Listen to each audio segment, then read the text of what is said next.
Okay. Namaste to all of you. I, Parul Shukla, heartily welcomes you in the study circle. As our tradition, let us begin the session with Lord's Prayer. Our Father, thou art in heaven, hallowed be thy name. Thy kingdom come, thy will be done on earth as it is in heaven. Lead us not unto temptation, but deliver us from evil. For thine is the kingdom, the power, the glory, forever and ever. Amen. Amen. Namaste and good afternoon to all of you who are present over here. Again, I welcome each and every person in this marvelous study circle of Sri Dhirendra Mehta Post Graduation Center of English. I extend a warm welcome to our Honorable Principal Dr. Nagar sir. Though he is not available yet, his blessings are always inspire us, encourage us. Then I heartily welcome our guest and speaker, Dr. Harin Ma'am Majithia. Ma'am, we are very much fortunate to have you as our chief guest. Thank you, ma'am. In today's study circle, we have a speech on bodyguards of success by our fabulous speaker, Dr. Harin ma'am. Before it, I would like to invite Miss Rajal Tiprotar to give the brief report of our previous study circle. Please, Rajal. Okay. Namaste to all of you. I, Rachel Piprotha, here to give a report of previous study circle. Our previous study circle was held on 30 July 2021. There we had a wonderful session that was speech on attitude matters by expert Dr. Dharitri Gohil. We began this session with Lord's Prayer, which is enchanted by the students. Vote of thanks given by Miss Aditi Dave. Such an awesome discussion ends with 10 commandments. Thank you, all of you. Thank you. Thank you, Rajal. Now, I invite our speaker and guest, Dr. Harin ma'am. We are very much eager to hear from you. So, ma'am, please. Oh, yes. Now, is it necessary for me to come on the camera, Parul? Yes, ma'am. If possible, you can. Then what should I do here? Because I can see Parul and Rajal on the screen. Yes, ma'am. You have to tap the camera icon. First icon. But the camera icon is not there on the screen right now. Only Kajal Bhutia's initials are there. Icon of mic is there. Okay, yes. Near icon of mic, you can have the icon of camera. No, it's not there. I wonder. Okay then. Don't do it. Yeah. 1 minute, 1 minute. Now it has Ma'am, come. touch the screen. Yes. Yes, Yes. Yes. Can you see me now? Yes, ma'am. Yes, madam. Yeah.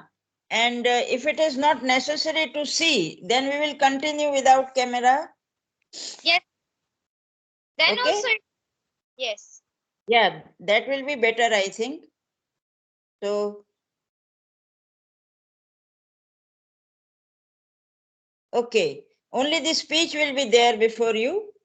Okay. Today I am very happy. First of all, let me thank the study circle. Let me thank Dr. Nagar and the leaders of the study circle, Aditi, Dave, Parul Shukla, Rajal, Biprotar, because they have very warmly welcomed me for this lecture. Now, the topic which is given to me, I had asked Aditi to suggest something, and it is surprising that she selected from my own book, Safalta Ke Bodyguard. So today in my expert lecture, I would like to throw light on, first of all, what is success, and then we shall go forward to rather think over how to guard this success.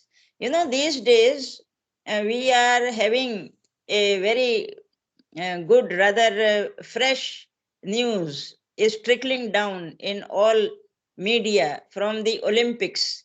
And as we have noted, and some of the winners, they have made India very proud by winning medals after nearly 40 years. Now, what makes people succeed this way? So, first of all, let us see that all of us, in our palms, every human being, in our two palms, we have the capital letter M. If you have noted, if you join your hands, means not exactly join, but finger to finger, then you will discover that capital M is there, written by, or rather engraved by, nature itself. And it can be interpreted as man is a magnet. So from there, our journey begins very beautifully, very cheerfully, as we grow up uh, under the guidance of our respected parents, and we get a lot of cultural background from them, and then educational journey starts. But little by little, gradually, every one of us, we have this sort of an illusion that I should compare myself with others.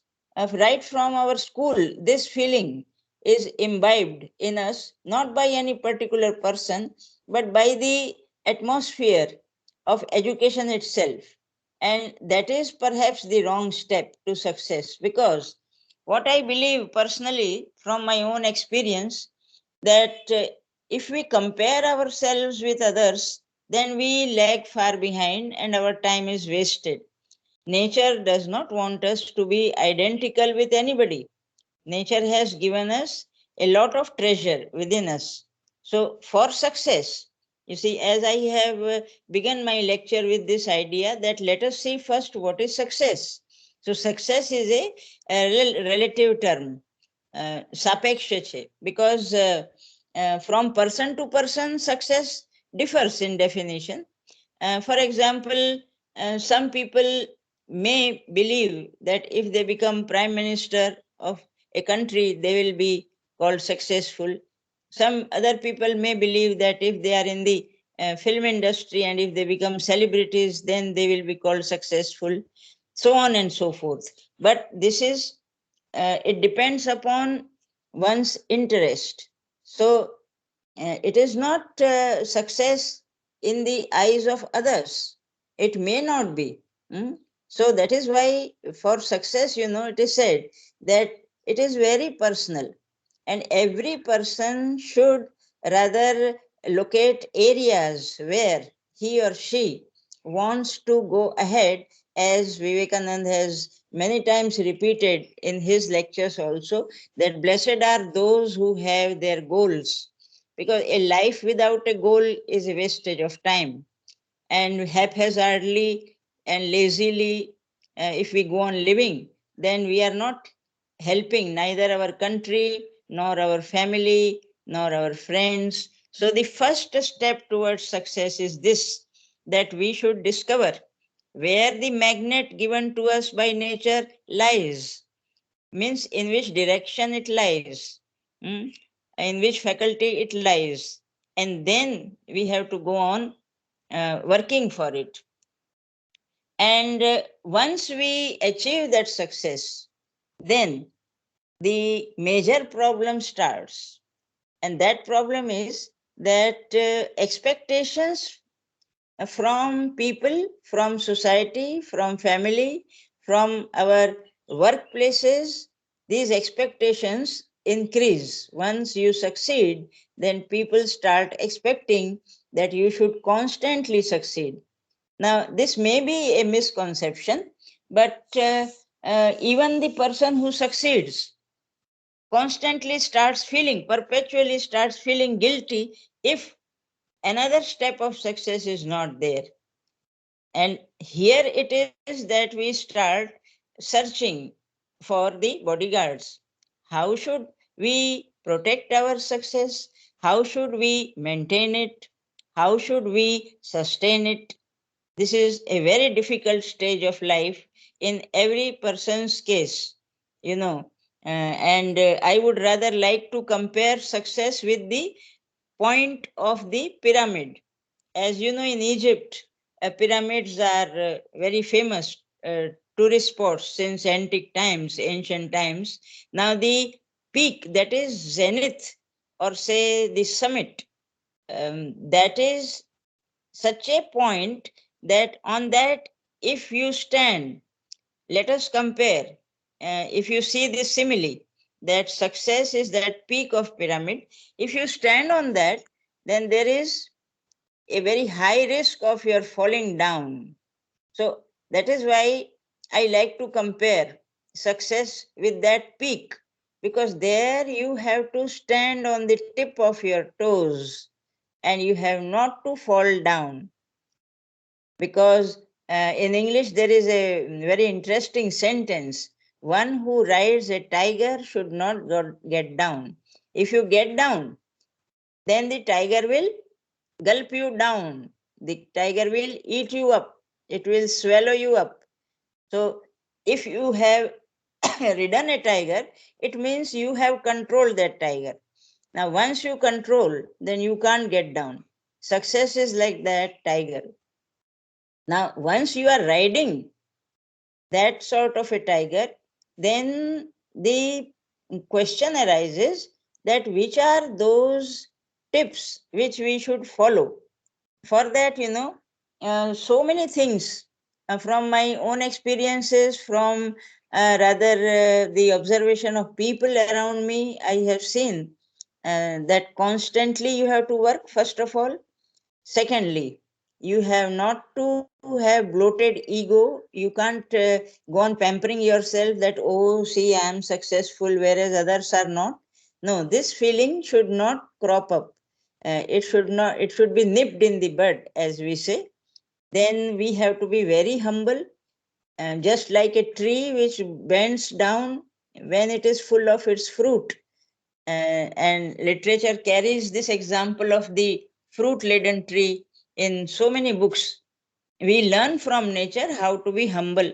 When we are capable of giving, then we have to be more humble. And then we have to have the grace of God, grace of our elders, our parents. Constantly we have to go on praying for guiding us in the rather in the whole difficult process of guarding our success. One example which I have picked up from my Hindi book and which I particularly liked, I hope you also will appreciate it. K. Lal was a musician, as we all of us know. And one day, our ex-Prime Minister, Mrs. Indira Gandhi, she had visited Ahmedabad and she expressed that desire to see his performance. So K. Lal was very happy to do so. And when he came on the dais, then he invited Mrs. Gandhi to offer her palav, for one magic show to set fire on it. But naturally, her bodyguards were very much frightened and they refused. But Mrs. Gandhi, she had enough faith in him. And so she smilingly said, okay, you go forward. And when he performed that magic show, then the whole hall was full of smoke. After some time, the smoke subsided, and very courageously, you see, people just looked at the whole show, and Mrs. Indira Gandhi was quite safe. So then later on, she thought that he should be awarded with something. So she offered him and that she would like to help, the Indian government would like to help him to open up an institution to teach such magic. And with much humility, in a very humble manner, Kelal, the magician, he folded his hands and he refused. And he said that I'm very sorry, but it is easy to establish institutions, but then later on they are very difficult to maintain.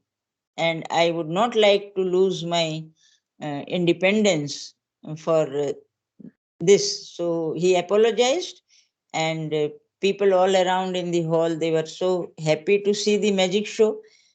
So this was an indication of right decision at the right time. If you want, because Kelal was already successful when Mrs. Gandhi met him. And he knew very well that if he would indulge in greed and if he would have rather accepted this offer, then we don't know how it would turn out to be.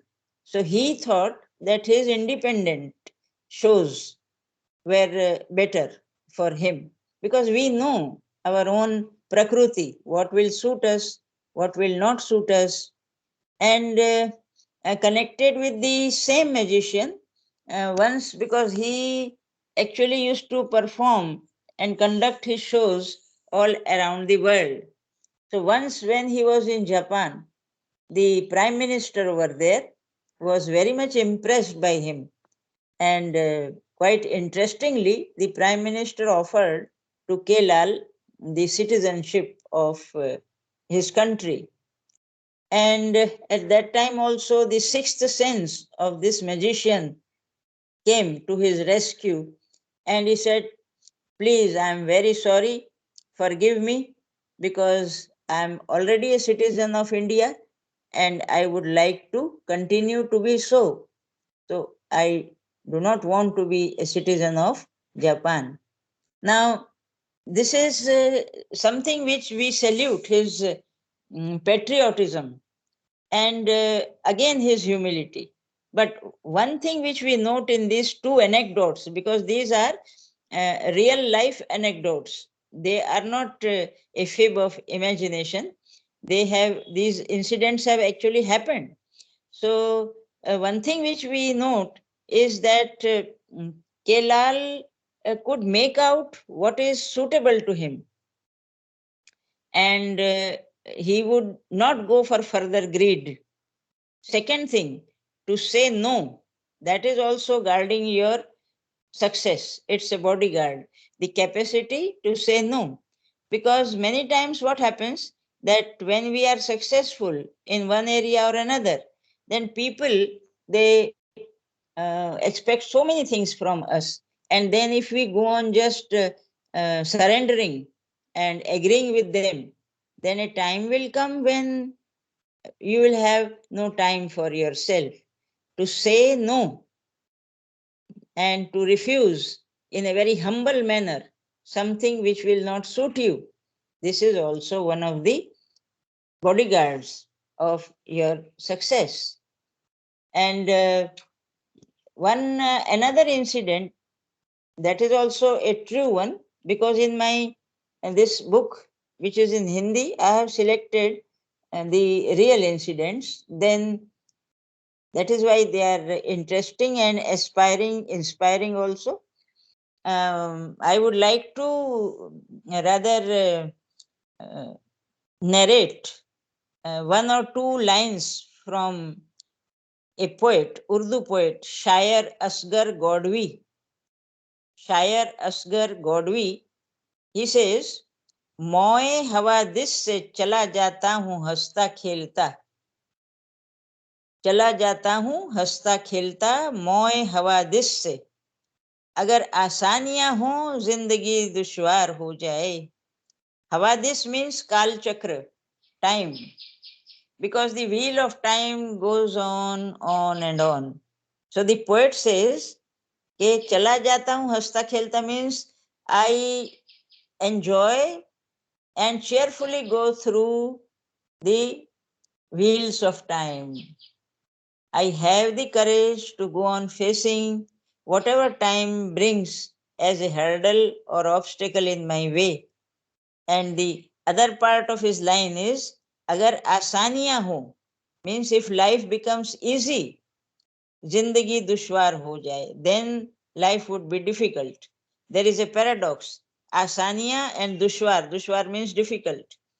If life does not throw challenges to us, if it becomes a bed of roses, then what will happen? We all of us know. We will become quite lazy, indolent, and also rather we would indulge in all sorts of wastage of time. Therefore, this poet, you see, has indicated that if you are successful, you need not believe that next step will be very easy, because one after another we have to actually compare ourselves with ourselves. We are not competing with others, because that will lead to nothing. We have to compete with ourselves.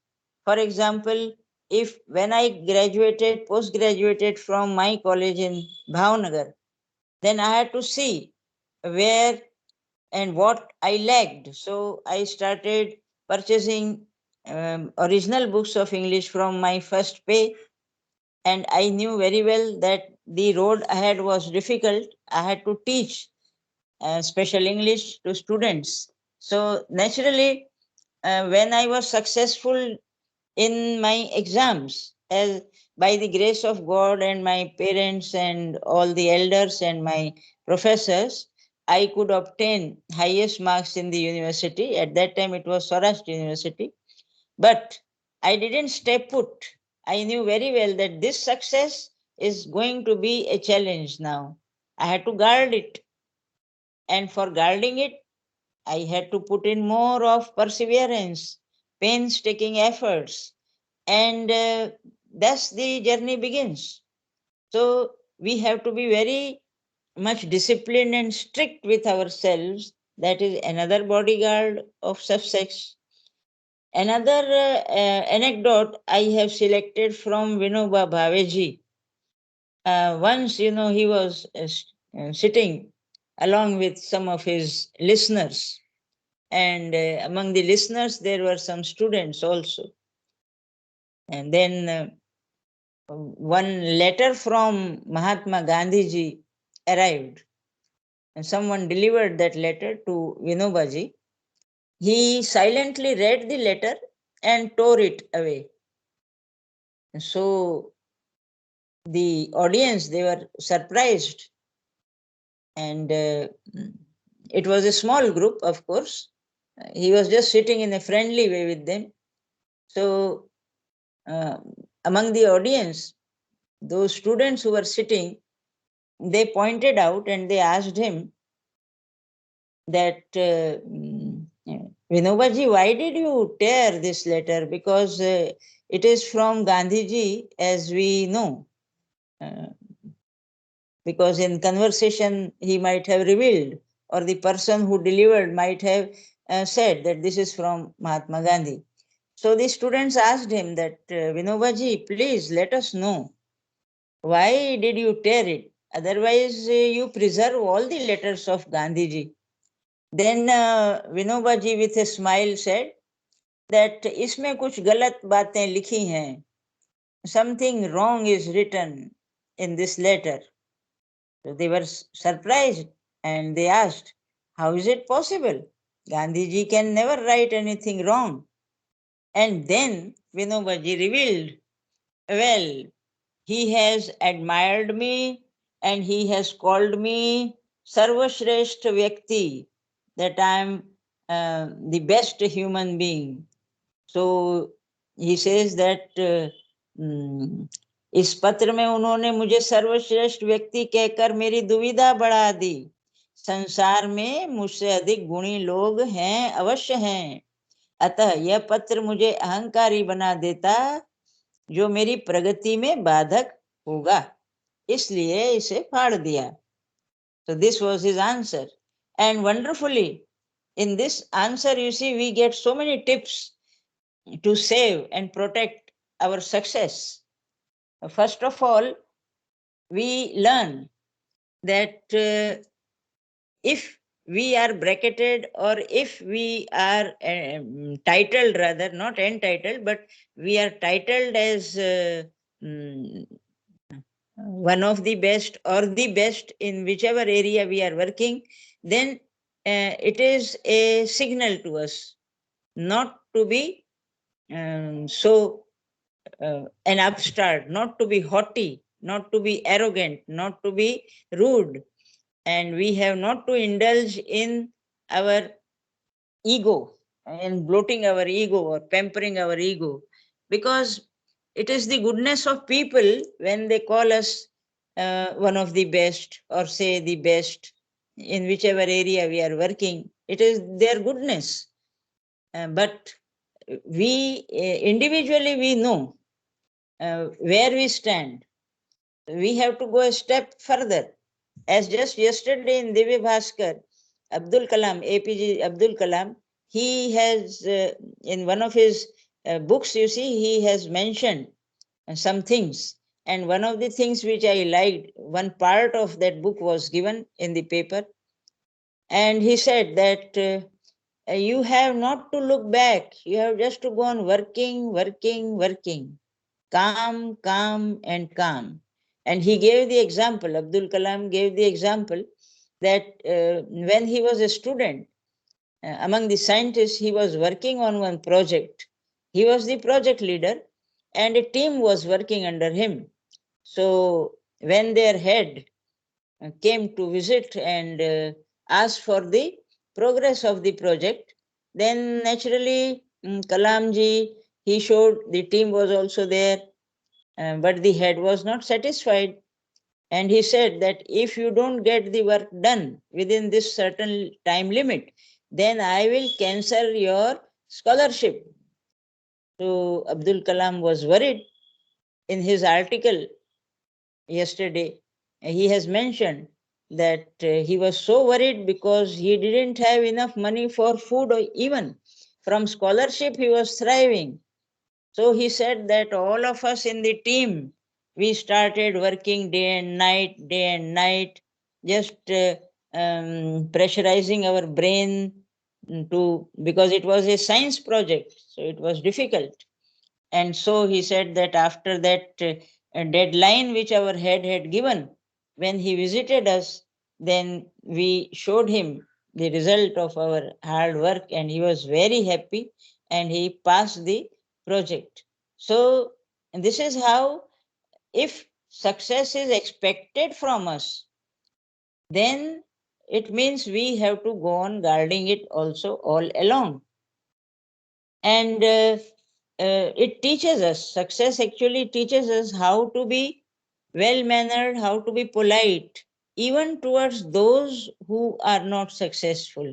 One latest example we get from the Olympics just 2 days back, when the gold medal was shared by the athlete, you see, with his partner. Now, this is his humility, Vivek, and modesty also. And only by the grace of God we can have so many virtues. ઈશ્વર કૃપા હોય આપણા ઉપર વરસતી હોય, then only we can have such virtues as honesty in work, loyalty towards what we are doing, and politeness even towards those who are not as successful as we are, because we have to pardon them. There may be so many factors that they are not able to be successful. So we have to pardon them. We have not to accuse people. And in this manner, you see, the bodyguards of success go on. So many bodyguards are there. And all these bodyguards, you see, they help us to be more aware, because after all, if we go down, deep down in our heart and mind, then one thing we realize, that we are particles of the super soul. Just a few days back, and there was a video on WhatsApp, and I'm sharing that view because there was one elderly doctor who was discussing things, and he said that you might have noted that people who have cancer or people who have diabetes, they think that these two things are diseases, but they are not diseases. રોગ નથી. Why? Because see, even cancer is not cured after chemotherapy. Even diabetes, I myself, I am rather one of them, so I know that diabetes is not cured by tablets or by insulin, in short, by medication. So the elderly doctor was trying to say that these things, ailments of the body, they are actually a result of our whole body's reaction to certain situations in life. He said when the liver does not perform properly and other organs of the body are affected, then one or the other ailment your body will have. So we come back to the liver. Why and what happens? He says that, see, people will tell you, scientists will tell you that your mind is in the brain, or your emotions are in your heart. He says this is wrong. Our mind is not limited to brain. Our emotions are not confined to heart. Our whole body has this consciousness. Our whole body thinks. Our whole body feels. There is consciousness in every cell of the body. So he was requesting the people who were watching his video that be careful. You have to take care of yourself, save yourself from tensions, unnecessary stress. This consciousness, I come back to success now, that this consciousness, it longs for success.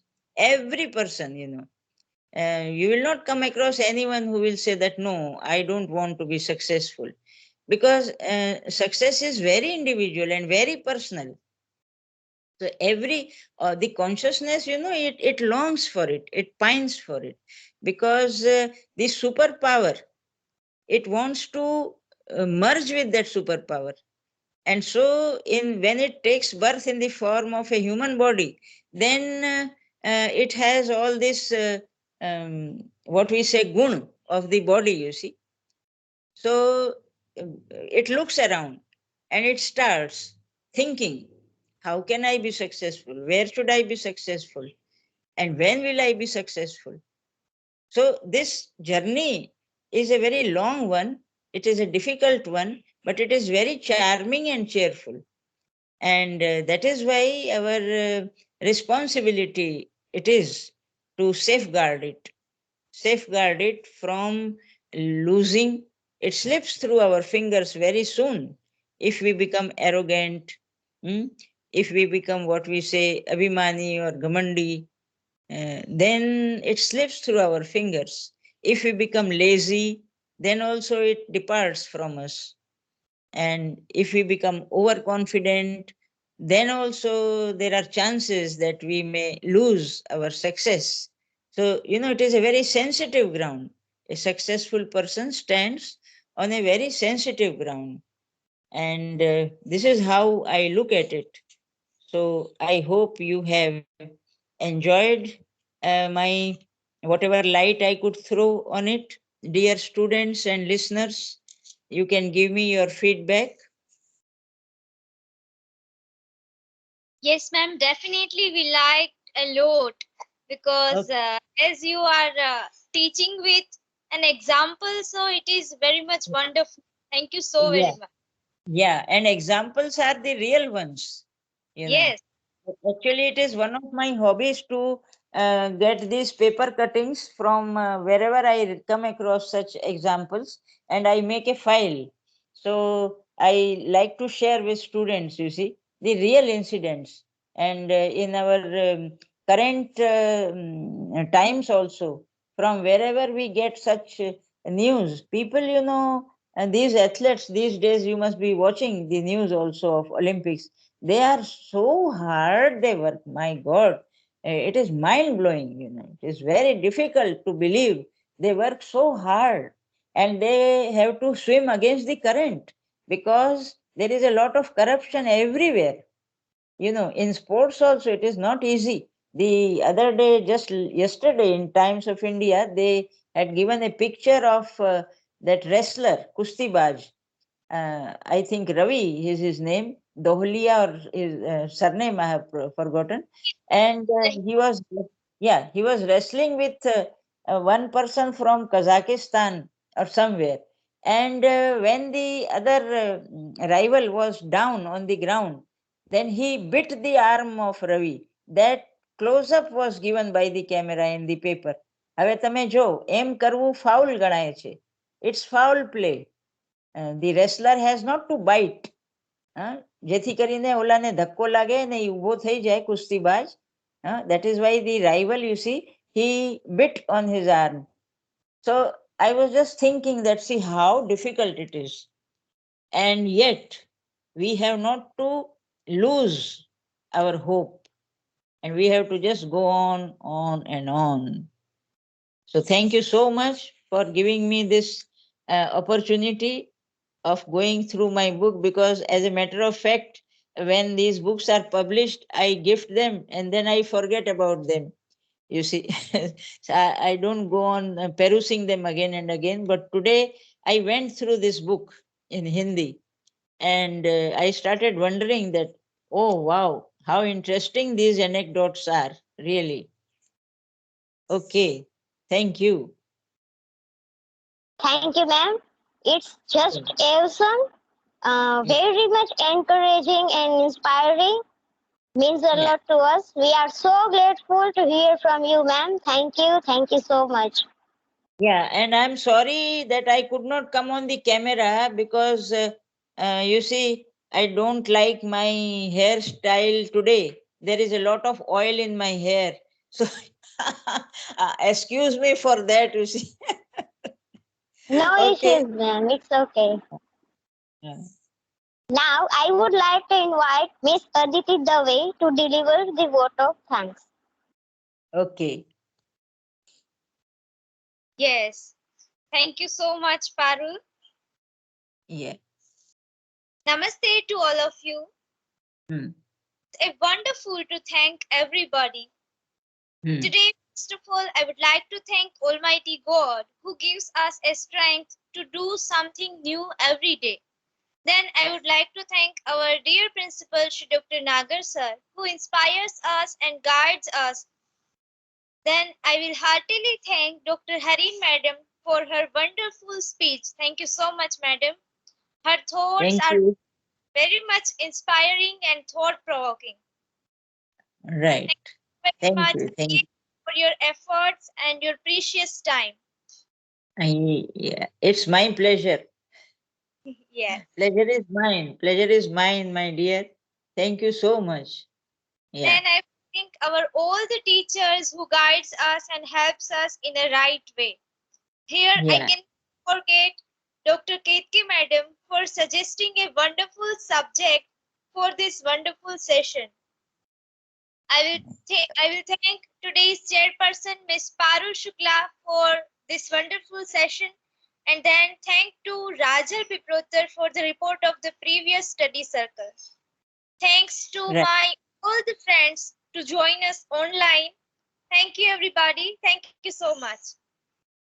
Thank you. All the best to you. Take care.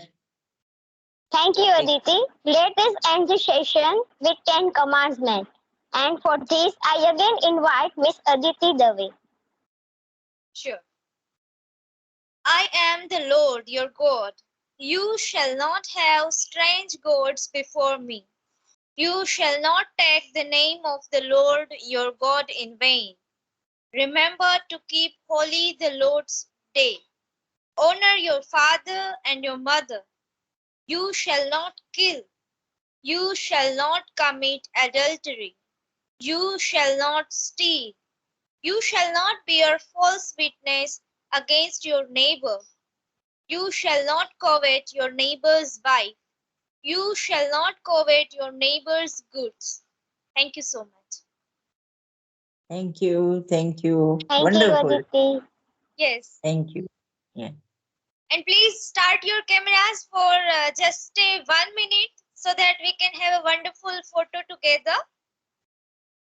Okay.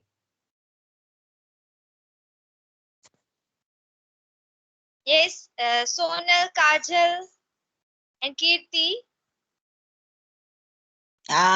All of you are looking so beautiful. Yeah, looking That- beautiful.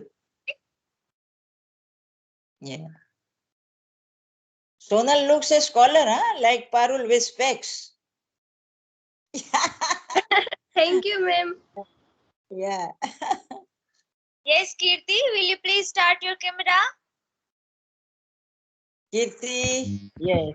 I'm sick, so. Okay. Yes, madam. Please start your Okay. for just a few minutes. Okay. Let me see. Can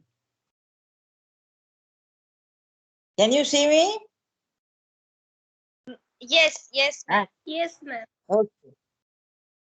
Okay. Thank you so much. Okay. Bye. Bye, madam. Bye, madam. Nice time. Bye. Bye. Bye.